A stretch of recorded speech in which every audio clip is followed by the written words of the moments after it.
Be y'all. All right, and we're live. So I was streaming on the other fucking gaming channel or whatever, and then me and Jamal were talking about music and nerding out, and I was like trying to show him my screen and shit, and this PlayStation piece of shit fucking webcam. You know, you can't move it anywhere. It has no cord. I mean, it does, but the little webcam box and shit is stupid. So I figured, hey, why don't we just like start up a stream on the normal channel and yeah, nerd over here.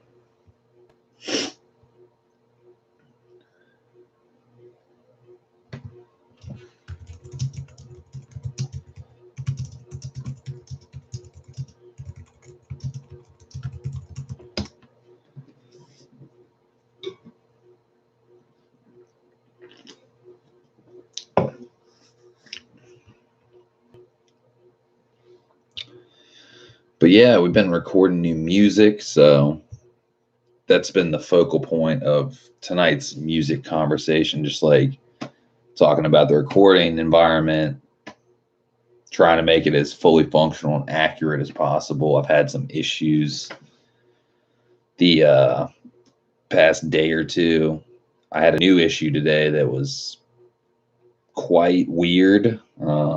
Channel 3 on my mixer is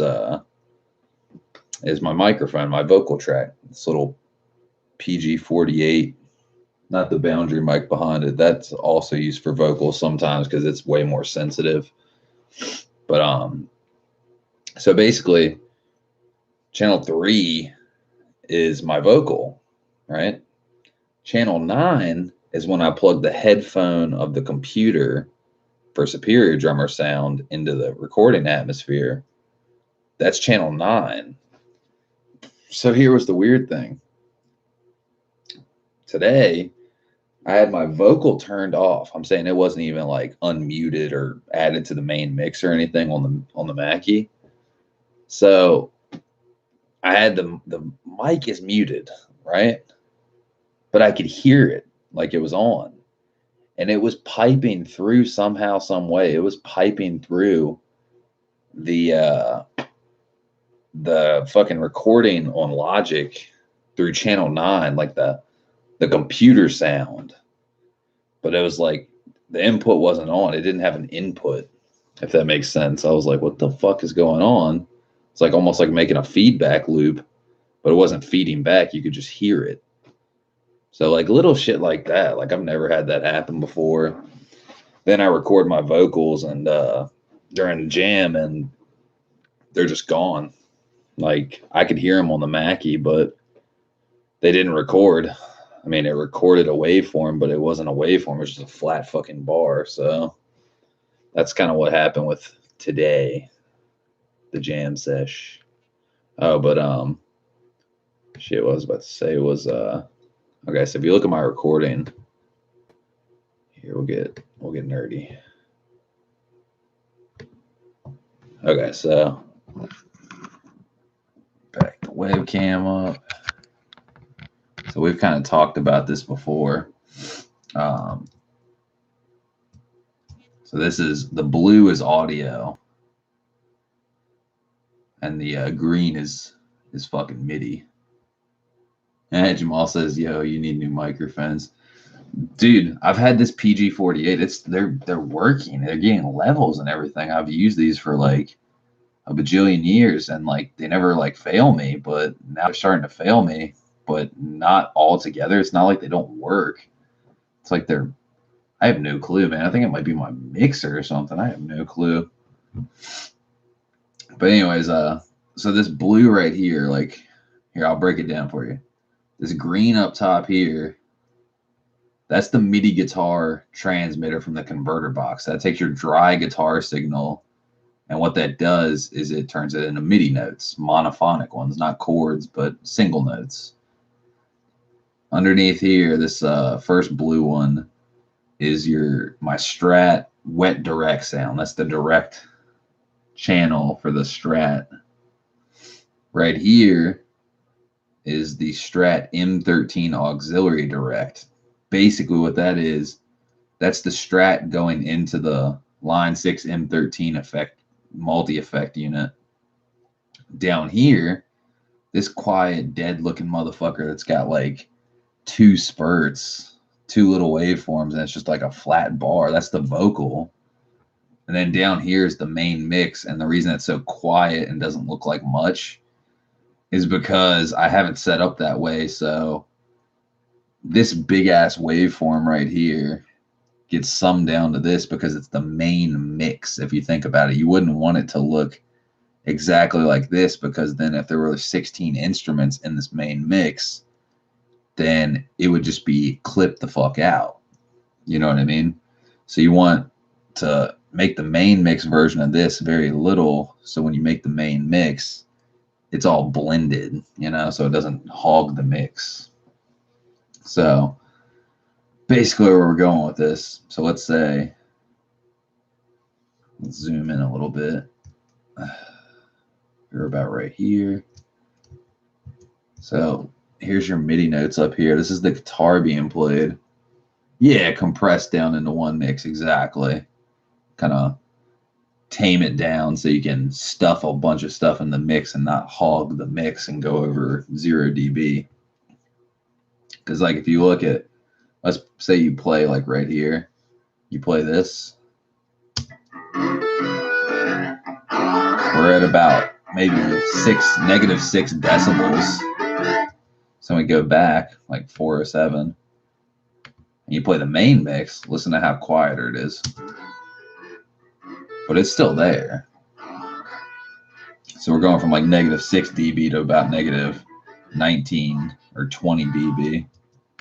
So that's just like some ways I figured out to, you know, set up the mix and stuff like that. Because I did have it like, so it would like look like exactly like this, and it hogs the whole fucking mix, and it's not a good thing.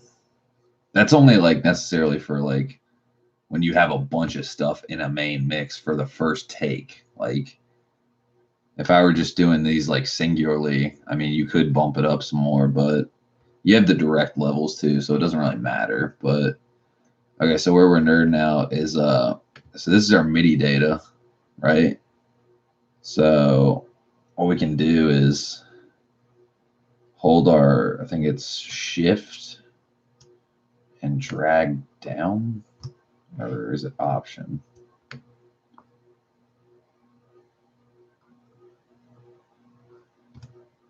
Hey, there we go. Okay. So I just duplicated that because we got the transmitter. We want to keep the transmitter setting. So if I wanted to play more, but what we can do is we made a copy of it. So what we do now is we change this from external instrument to do the you know, the fucking whatchamacallit, the MIDI shit, the converter box. Now we're gonna change it into a software MIDI instrument, and we can change this into anything we want. I mean, literally, sky's the fucking limit. So if I want to change it into a grand piano, I could. If I want to change it into a bass, like here, let's see what it sounds like if I add the bass guitar type thing. Does not have a license. What? That's bullshit, man. No way. Are you fucking kidding me? Did my shit really run out? Ah, that's so fucking stupid. Okay, well, for the sake of this, we're just gonna run with something I do have. My bass slap. Man, that pisses me off. Okay, so.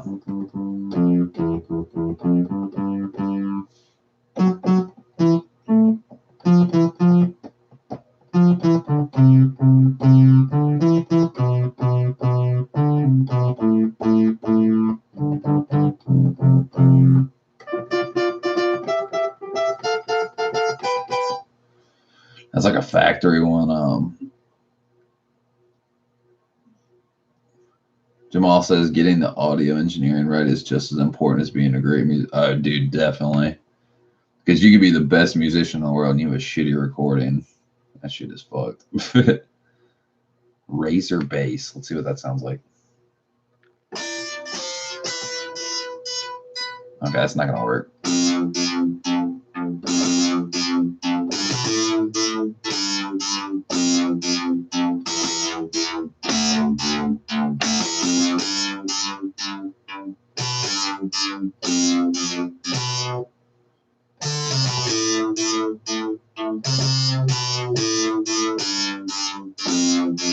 actually like that sound, but I feel like it's not going to work good with what we're doing. So we do synth bass. I'm trying to find like some kind of analog funk, sure.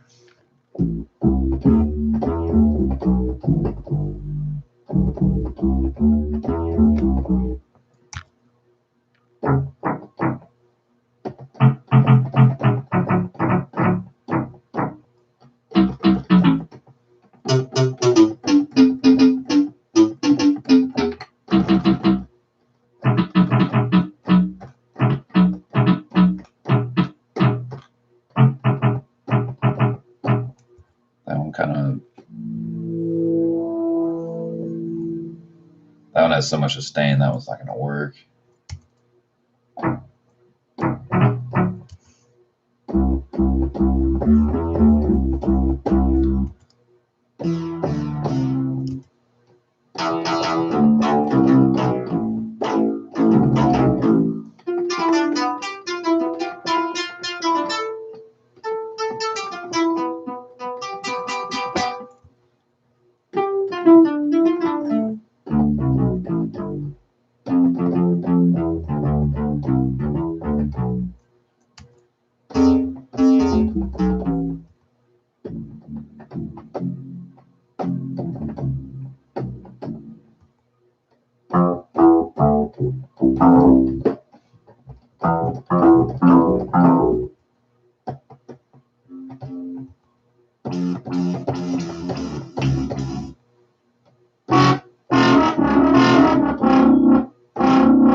That's the one. I like that. It's fucking growling. I think it'll work.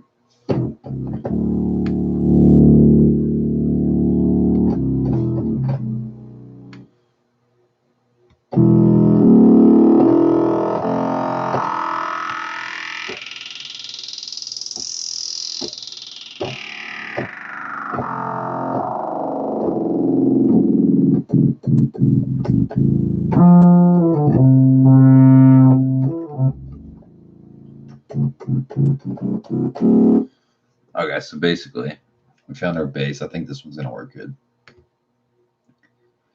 So we're going to call this MIDI guitar bass. So we got that. So now we can solo that, because that's now an instrument. It's MIDI, but it's transmitting to that fucking instrument, that software instrument. So then we take our Strat, listen to what this shit sounds like.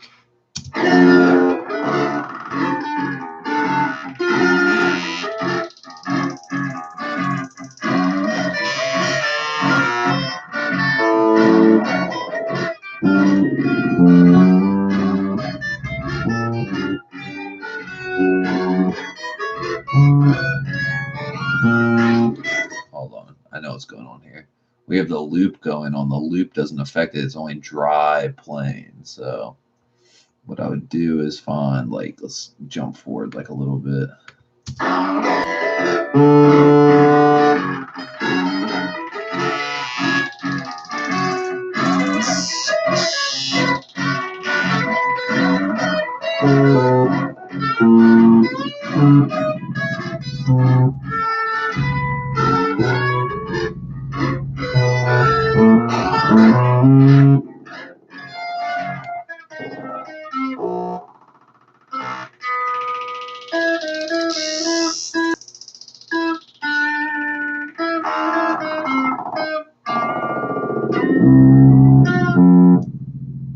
Maybe this bass is not the one I want. What the fuck is it doing? Just go like to Classic analog bass, sure. I don't care.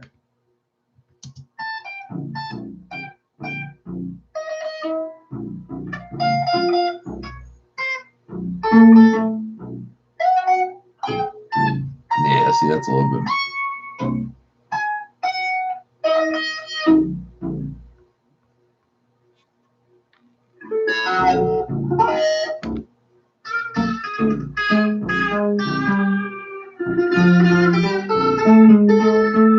There we go.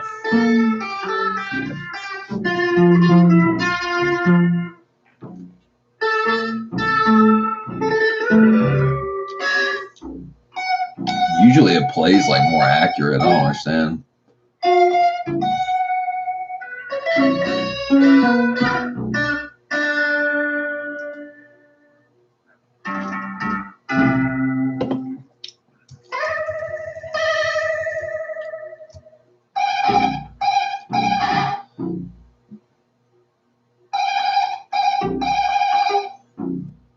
I think something was going on with the MIDI converter box, honestly. Maybe the battery was low or something.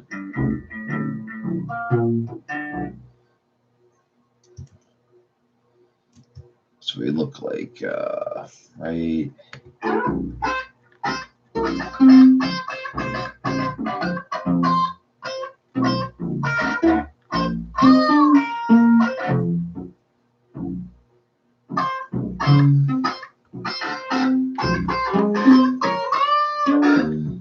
Yeah, that thing sounds like shit. I don't know what the hell happened to it.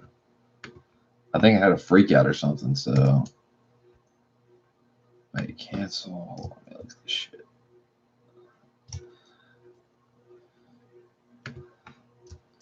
Delete that. We don't need that. I mean, honestly, I can't. This MIDI information is like fucking useless now, so. Unfortunately, I can't use it as much as I'd love to. It's like off key or something. I guess that simplifies that. So now we're back to just audio. But hey, that works. And then the drums are at the bottom. Those drum beats I was programming. It's just pretty simple shit. Just like, electronic one at the bottom. Superior, electronic, superior, electronic, superior. Then them together for 4 bars. Then this little interlude of superior just for 8 bars. 4 bars A, B, and back and forth. Then another 4 bars together with a little bridge and an outro. Nothing too crazy. Pretty simple.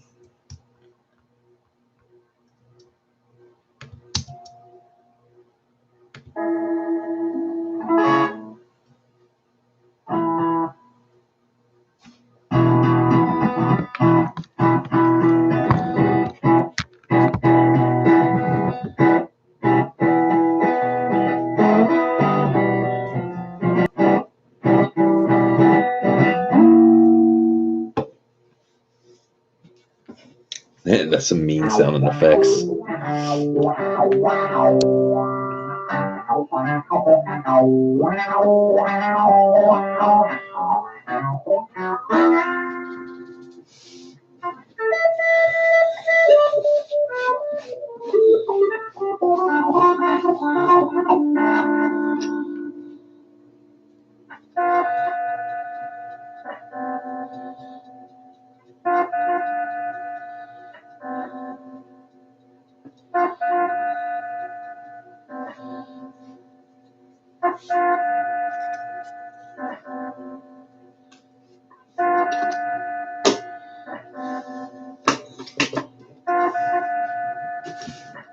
Yeah, like something as simple as that. Just no, no, no, no, no, no, no, no, no. That was like, I don't know. Felt like a good fucking outro. Kind of chill, kind of psychedelic, kind of freaky.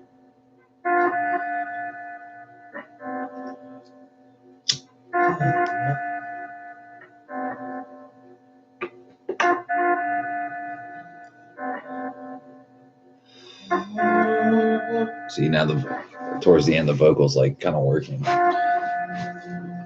It was working the whole time I was fucking recording. See,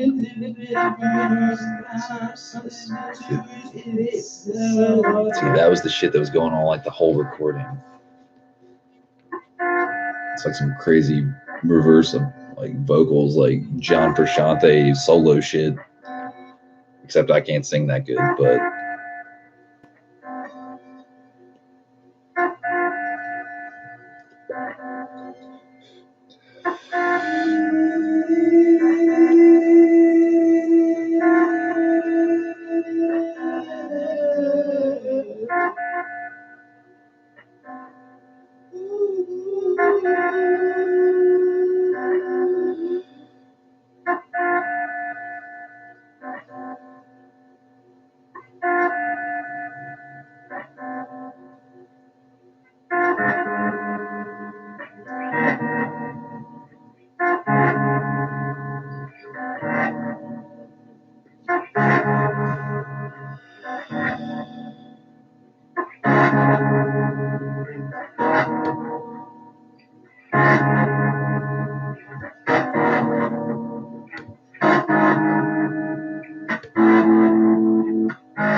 that.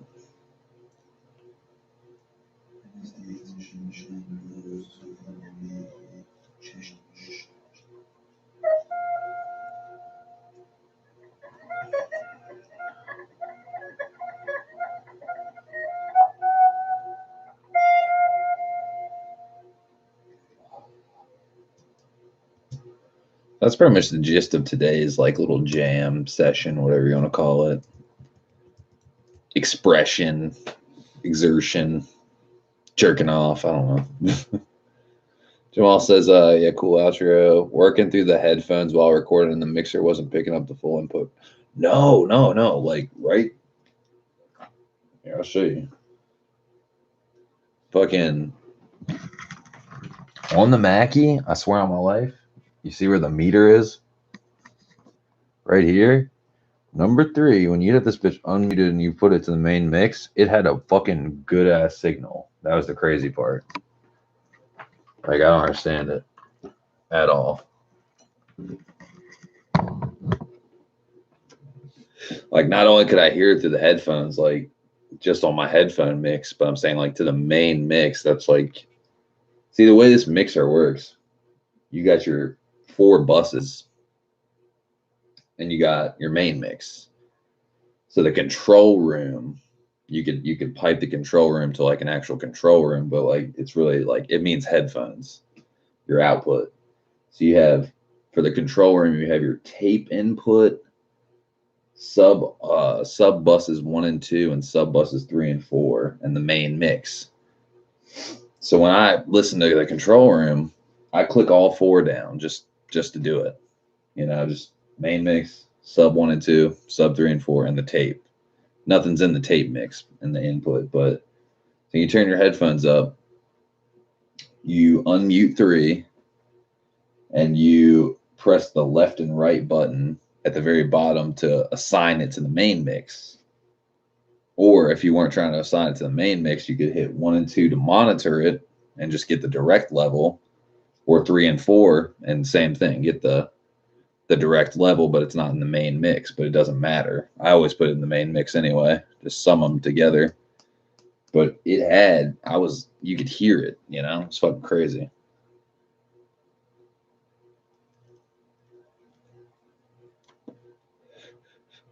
Jamal says, yeah, sounds weird. Maybe it's some tricky fault between the mixer and the record. I think it was like a stuck button or something, dude. I swear one of these buttons was like halfway like the solo button, or I have no clue what. I really don't. Like, I'm almost tempted just to like fire it up right now and just like see if I can make it fucking get a vocal level. Because it was getting some vocal level. I mean, like, It's not like it was completely mute, but it did have like a few little, like, you zoom in really far, like on the very first part, you can see it had some type of signal. And then a lot of fucking dead. Whole lot of dead. And then, see, you got little vocal levels right there.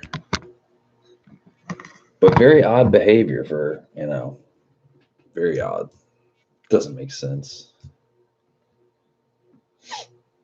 Yeah, best to see if you can keep trying, see if you can get full signal for sure. But then, let's see, what else did I have going on?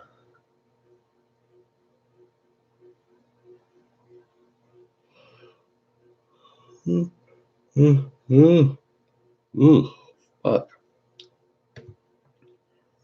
There was the MIDI I showed you last time with like speeding up the MIDI drums or whatever. This is the session from, I think this is Father's Day.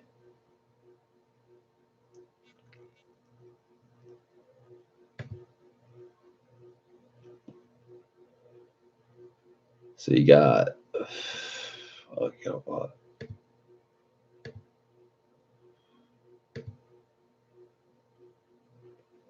right, so in a nutshell, you got, this is the day I recorded the JC head with the actual cab and Strat Direct. Yeah, the vocal on this one too. I mean, I didn't really do much vocals on this one, but see what that shit sounds like.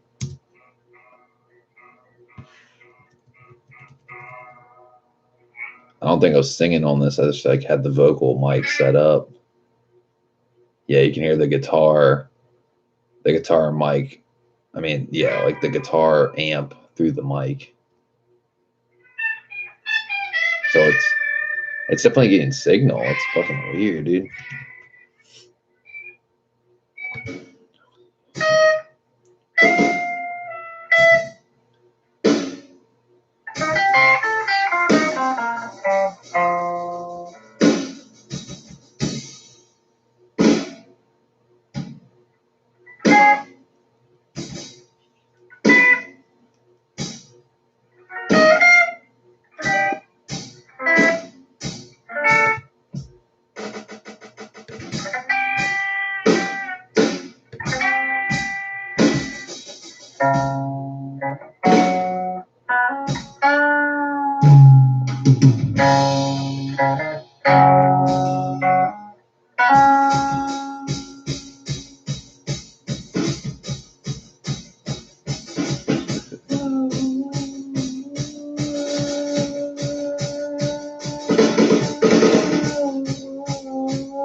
Dude, this shit keeps happening. I'm just gonna get a new mixer. This is a fucking powerhouse, too, dude. This mixer is like, this is a Mackie 1604 ZL3. I'll fucking get a ZL4 if I have to.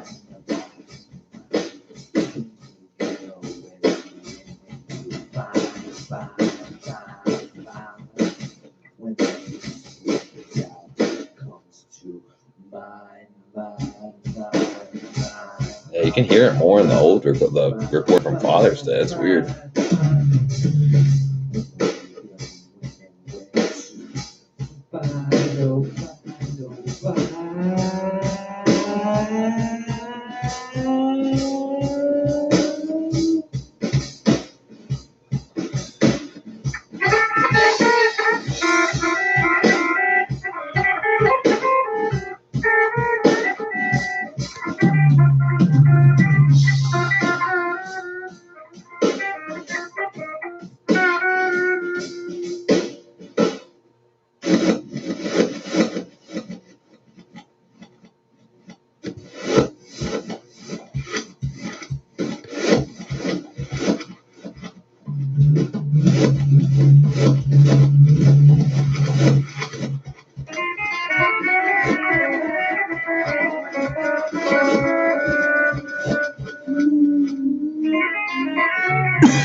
Dude, pause.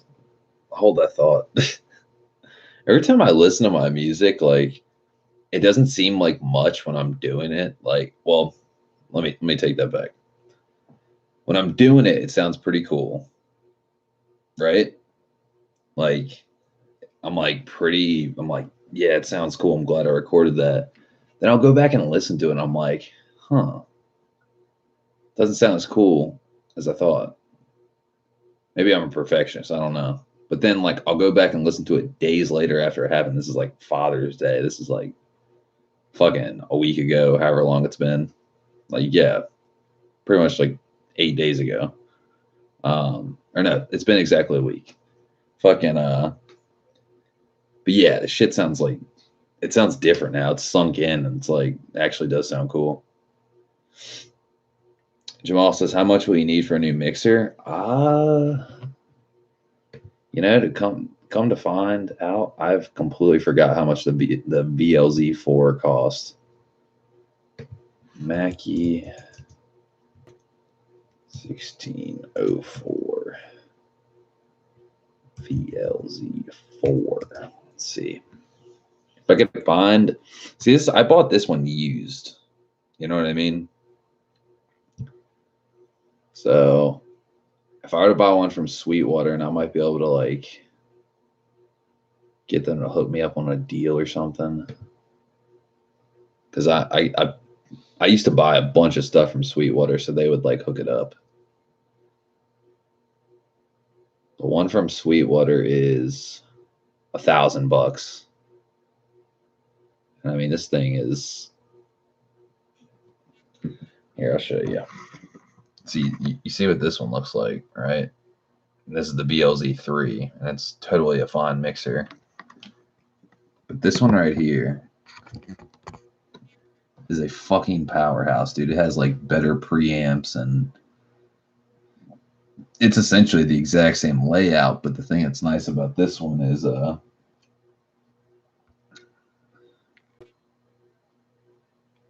does it have that's different? I'm trying to think.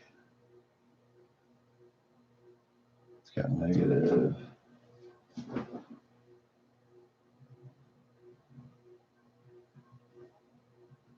It's got, what is it? Okay, so the fucking preamps go way, way, way fucking different. The preamps on mine, the Onyx preamps on mine, go from a range of plus 15 dB to 45 dB. These motherfuckers go from negative 20 dB to 40 dB. So it's essentially going to be a lot cleaner. Like negative, I'd rather have like negative 20 at the low. So it's like it starts out mad fucking quiet for negative 20, and then it goes to 40 instead of 45 because you're never really going to crank it up all the way. Otherwise, you're going to get noise. Then I think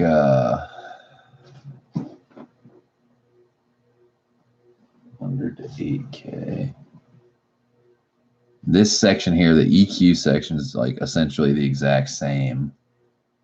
But then there's something else different about it too. It's tape in the tape mix. What is it that's different? I'm trying to think what else is different. Negative 60 to 10. That's the same main mix. There's something else that's different. I think it might be the back. What the hell is different? I'm trying to think. There's something. I think it's the preamps that are different. And then it's got 16 XLRs.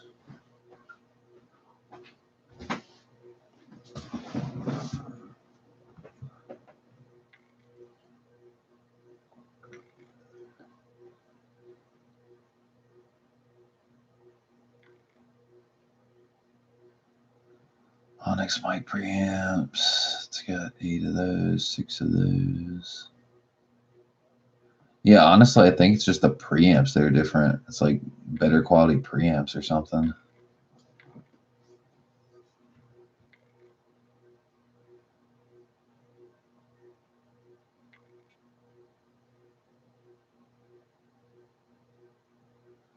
It says, and sealed rotary controls to keep out dust and grime. Incredible sound quality.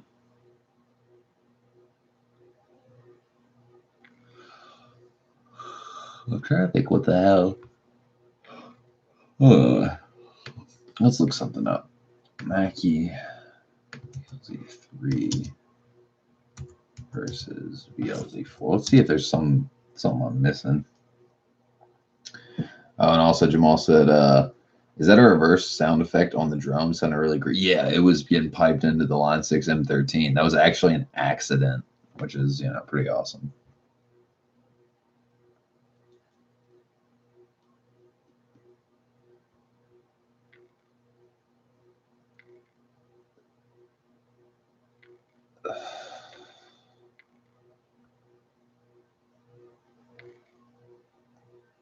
Yeah.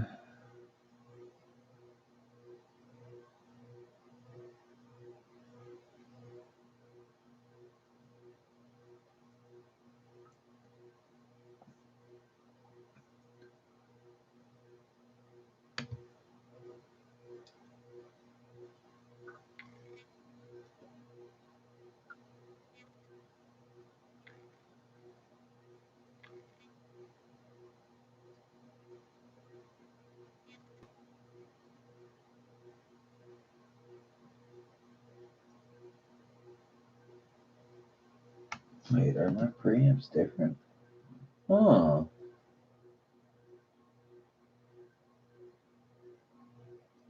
Oh, my preamps are Onyx. So maybe I don't need this. Maybe I just need to clean my fucking mixer. This guy says, pretty neat. Too bad I just bought a VLZ3 like 2 months ago. From what I can gather, the main differences are the color scheme. The knobs are more concealed from allowing grime underneath, and the preamps are Onyx preamps as opposed to XDR2. I love my VLZ3 to death. It sounds great, but my beat up 16044 bus that's over a decade old still sounds almost just as great. Always loved the Mackies.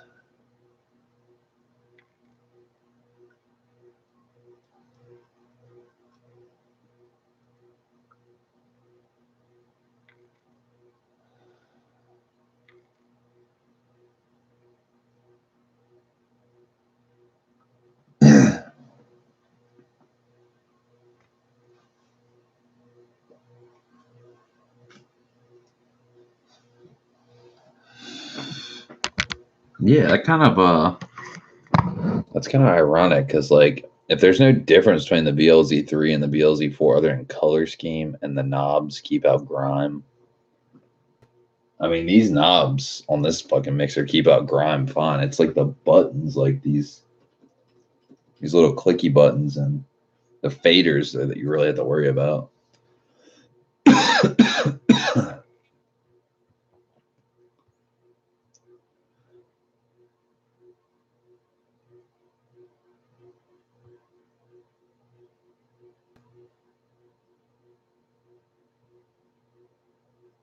Huh.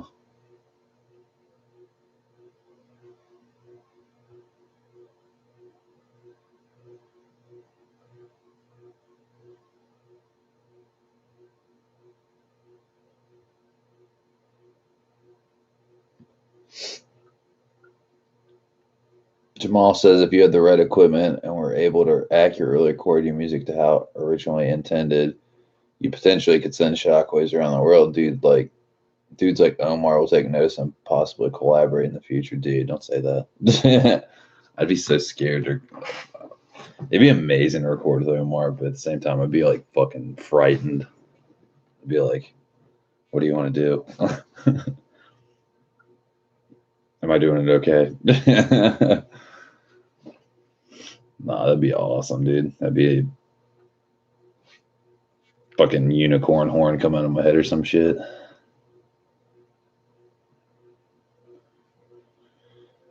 Anything is possible. Imagine getting a message from Satomi inviting you to play, support, or join a music group.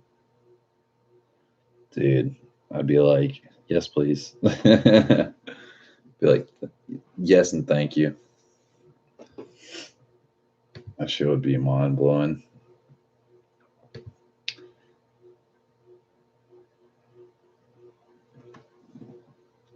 Jamal says, hell yeah. Hell yeah. Yeah, I think the way I record in here with like all this like voodoo fucking auxiliary shit could quite possibly be. I don't think that's the problem, but I think like I don't even know how to describe it. It's like all these ins and outs and like all this shit going on. I might just need to like get new cables and freshen the shit up. Like literally this stuff's been plugged up for years. Like all the cables and shit. I haven't moved anything around. I've had this set up for like fuck man. Years. I've lost count. Jamar Turner, what's up, man? How the fuck you doing? What's up, bro? Long time. How you doing, man? Long time no see, man. We're just over here taking a break from car talk. Thought I'd dissect some new music I've been working on and shit, and talking about the studio, talking about this, talking about that.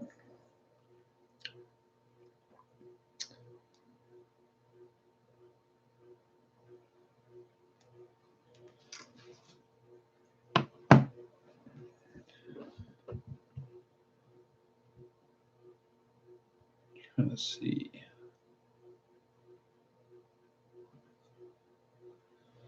Jamal says you're from Cali, right? Who, Jamar? Yeah, I think yeah, he lives in Hollywood or LA or something. Where them crazy motherfuckers do donuts in the intersections. That shit's crazy. That's some crazy shit. I want to do that. That sounds like a good time. It's like, hey, we're in the middle of the fucking street. Start doing burnouts. Stop traffic. If you did that shit here, dude, you'd be in jail in like 8 seconds. Like you'd get through your first like 2 donuts. Some cop would already be there. Jamal says donuts in the intersection. Dude, there's videos of it. Shit is crazy. I thought he was kidding. It's like some Fast and the Furious shit, but donut edition.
Jamal says East Coast cops would be descending in like a pack of wolves on someone burning donuts at the end. Dude, they would, man.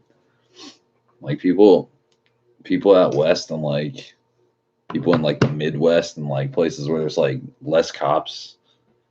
They're like, dude, no, they wouldn't. No way. You could do it. It's like, no, you really couldn't. Around this area, man, fucking cops are ruthless.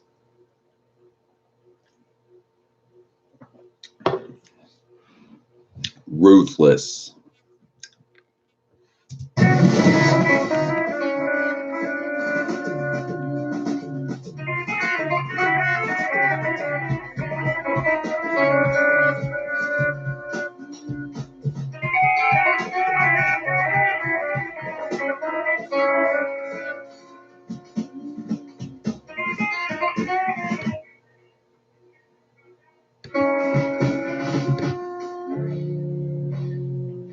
Huh.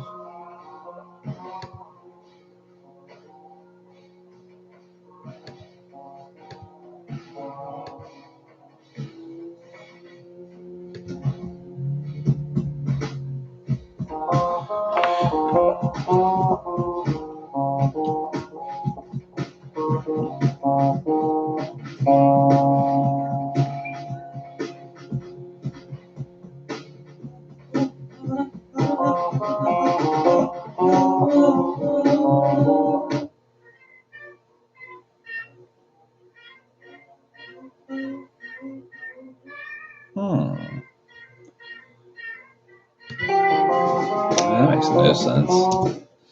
You can hear the vocal in the like the main mix and the auxiliary with like the pitch shifting and like reverse and shit, but like on its own direct track, the motherfucker is like flatlined, which makes no sense.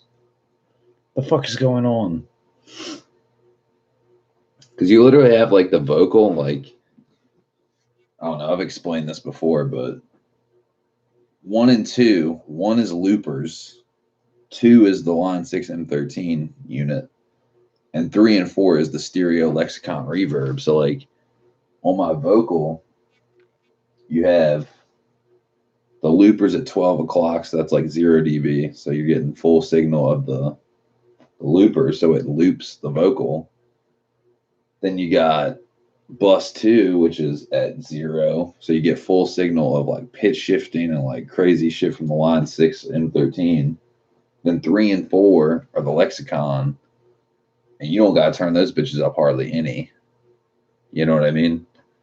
They're not even they're about, one's at like 10 or 11 o'clock and one's at like 9 o'clock because it's such like you feed your vocal into it, and if you feed it like too much reverb, like it gets drowned in reverb, which is good sometimes, but you turn it up a little bit and you can hear the reverb on your voice pretty damn good.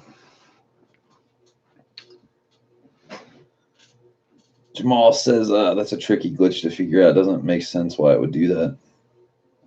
I don't get it. I really don't. I wish I could. I don't understand it. It's making my fucking head spin. Unless it's something with the mic. It's the only thing I could think of, but that doesn't make sense. Because, like, if the mic was fucking up, it would still make signal in the waveform on the recording. You know what I'm saying? Like, if it was cutting out or something, it would make big spikes, like waveform spikes. We're talking about 0 waveform, but you can still hear it. I don't know. I think when I wake up today, tomorrow,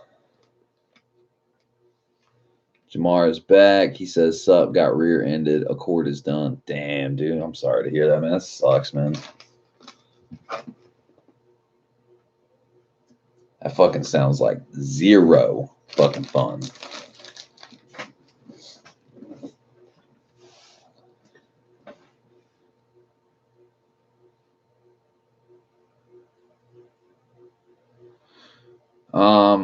Jamal says, it's confusing now. We got Jamar and we got Jamal in here. Have you ever thought about recording a really clean set of songs? For an example of comparison, a Finn Maggie. Yeah, no, definitely. Just simple. I see what you're saying. Just like simple drums, no effects, simple guitar, simple bass, simple vocal. And like by simple guitar, I mean like clean, no delay, no like crazy effects, just like your traditional like overdrive or buzz tone, right? I do think about that quite a bit, and I have to fight myself so much to make that happen. And it never really happens because I like, dude, I swear, like I'll always turn on a fucking delay pedal and it just kind of throws that one out the window. Even if it's just like, you know, not like a crazy delay, just like a slap back or something like that. Like, I don't know, it's so fucking hard just to like stay clean, like fuzz tone guitar, no delay, no wah pedal, just fucking play the guitar. But maybe it could happen. Because I mean, it is nice just sitting there and playing guitar to some like drums that are fucking locked in. And, you know, once I get that, maybe when I get that bass up and running, you know, it's like just lay it down like old school formula.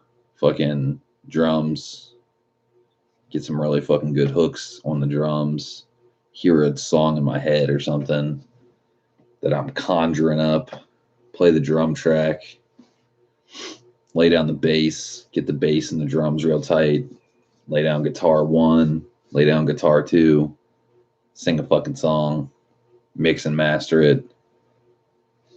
Booyah. That's it.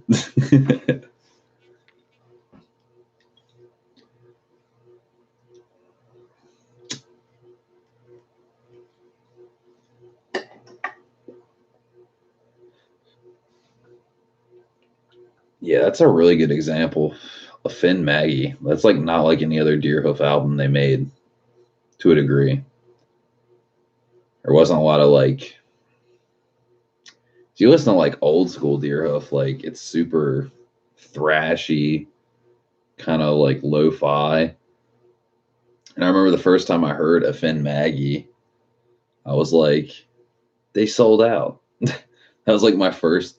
It's hilarious because I love that album now, but my first initial reaction to listening to it was like, dude, this shit doesn't even sound like the same Deerhoof. I was like, this shit sounds like commercial. And then I listened to it a couple more times. I was like, it's not bad though. It's like it's still Deerhoof, but it's just like it's so polished. Sounds like they recorded with like some big time producer or something that like likes a really sterile recording environment or something. And then I listened to it like 10 more times and I was like, I love this. But it's hard to put into words. Because on the contrary, let's say you listen to something like Friend Opportunity. Friend Opportunity versus a Finn Maggie. I'm going to choose Friend Opportunity every single time. Or Apple O or uh, Milkman. Like those ones are a lot more creative, I guess, in my opinion. But a Finn Maggie is like songwriting wise. Some of those songs, like almost every single song on a Finn Maggie is like fucking beautiful, like composition wise. So the stereo recording environment probably makes for really good songwriting. Jamal says, with your drumming volume and technicality, I can imagine a clean set of recordings would bring out the tones of the kick drum and the snare. Yeah. Shit, I gotta buy a good kick drum. Need fucking drum mics, dude. I just need so much fucking money. Can I just get like 25 grand from somebody? Need to find like some stock, like some hedge fund investors, like just like rich as fuck. He's like, 25 grand ain't shit to me. I'd be like, dude, 25 grand would change my life.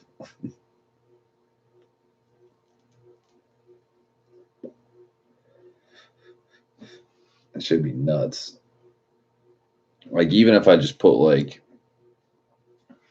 5 grand more into the studio, like really decent setup. Like it doesn't have to be the best set of mics, just like a Beta 52 kick drum mic, another fucking tube condenser mic. That'd be fire. And then I'm trying to think what else. Some more.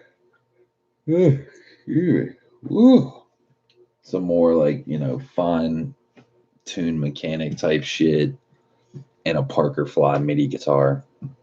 I think between those three things.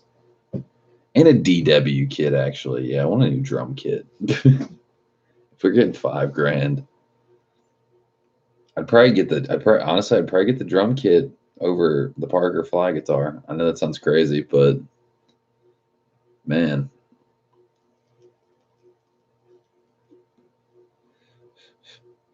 for real. Yeah, you can't go wrong with DW, dude. There's a lot of great drum kits out of there, but like in terms of like the best sounding drum kits, I would have to say DW. They're top fucking notch.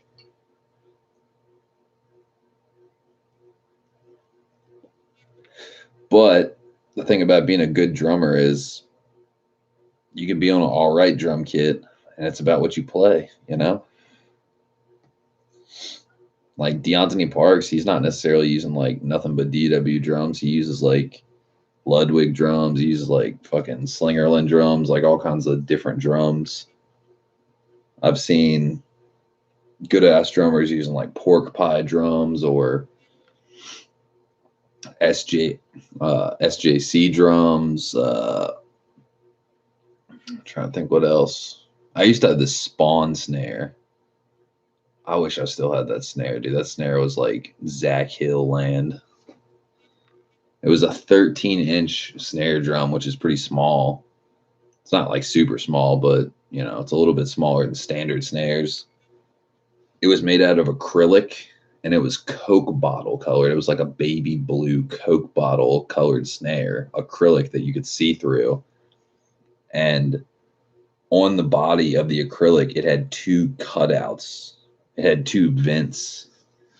It had so much fucking attack to it, dude. It was like literally the epitome of a like it sounded DW-ish. It was almost like it's like a Zach Hill, Greg Saunier, or however you say it, snare drum. I mean, it just cracked. It was so fucking loud, dude. Like you didn't even have to hit it really super hard to get a crack. I mean, but when you cracked it, it would shake the fucking room. It was so loud and so awesome. It had a lot of dynamic to it for sure. You could get really quiet, but you could fucking crack that bitch like a whip. And this is back in the day, man, like fucking stupid shit.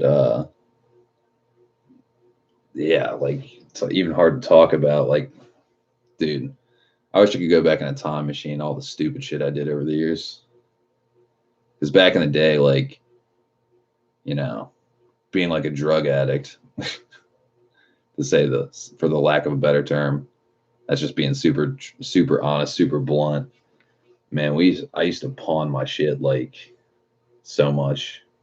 Pedals, drum gear, guitars, amps. I used to pawn shit like just to get drug money. And it fucking sucks because I think back on those times like of desperation and I wish I still had my shit, There's certain things I still wish I had, And sad fact of the truth, or matter of the truth, whatever the fucking saying is. Omar, being like Mars Volta, like Cedric and Omar, fucking heroin addicts at some points in their lives. Omar went through the same shit. My hero, pawning his shit for heroin. That's fucked. And I wasn't even doing heroin. I was just like smoking weed and doing like little shit compared to that. So I guess the apple doesn't fall far from the tree.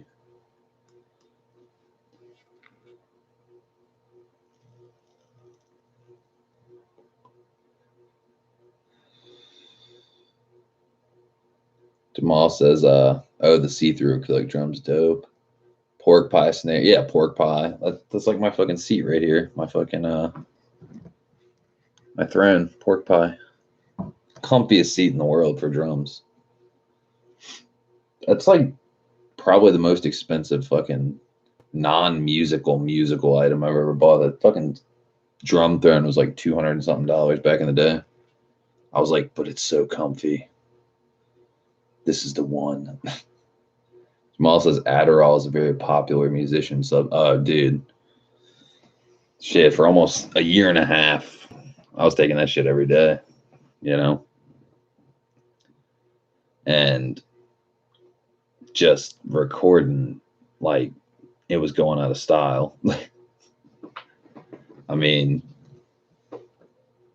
all four of those, like not all four of them, but like a lot of the fucking shit on that hard drive is like drug music. And like that's why it's like kind of like hard for me now, like to record the way I did, because there's no physical way I can record that way anymore. Like 15 hours a day. The only way somebody can do that is if like they're a prodigy and their life is music and they have nothing else in their life that is a hobby or a passion. I love fucking skateboarding. I love fucking cars. I love fucking artwork, painting, drawing, writing, like all kinds of shit. So between all my like passions and hobbies, fuck, I can't I can't even muster the courage to even like fathom the idea of I'm gonna record 15 hours a day. Like I was doing that shit out of like need. I was like, I'm fucking high as shit. I need to record for 15 hours. Which is hilarious to look back on. It's like, who does that? People on Adderall, people smoking a ton of weed, people drinking 20 cups of coffee a day. Jamal says, how will you ever find the time to listen back to 10 terabytes of music? There might be some genius among. Oh, dude, I know there is. Like, when I listen back to the shit on my Bandcamp, the stuff I've already released, like, some of it, or like, most of it that I go through, I'm like, it blows my hair back. I'm like, whoa, how did I do that technique? Or like, what the fuck is going on here? Like, that shit sounds crazy. Like, I don't even remember like recording that kind of like, I remember like the sounds, but like, whoa, that's like fed into there. That's like, you'll hear like some crazy fast drums and you'll hear like this crazy loop here. And then you'll hear like all this crazy shit going on. I'm like, how the fuck did I like physically record that? Like, I remember the sound, but like, I don't remember the method, basically, if for the lack of a better word. It's like the methodology of like the setup, basically. That's kind of what I lose sight of, because like when you've done it this way, where I've gotten to this point now, this is like the setup, you know? So I don't explore with like new setups to a degree. I'm like, I got the electronic drum kit. That shit's sick. I got all my pedals. I've worked out all the kinks in those. So there's no exploring on that and like buying new pedals or anything, because I have so many sick ones. And we have the Firewire interface and all that shit. So like everything's dialed in to a degree, except for like little technical difficulties that happen because of cables and microphones acting fucked up and shit. But yeah, like I guarantee you, going back through those 10 terabytes of music, dude, there's probably some like even more nuts shit in there, because I had all kinds of shit in there.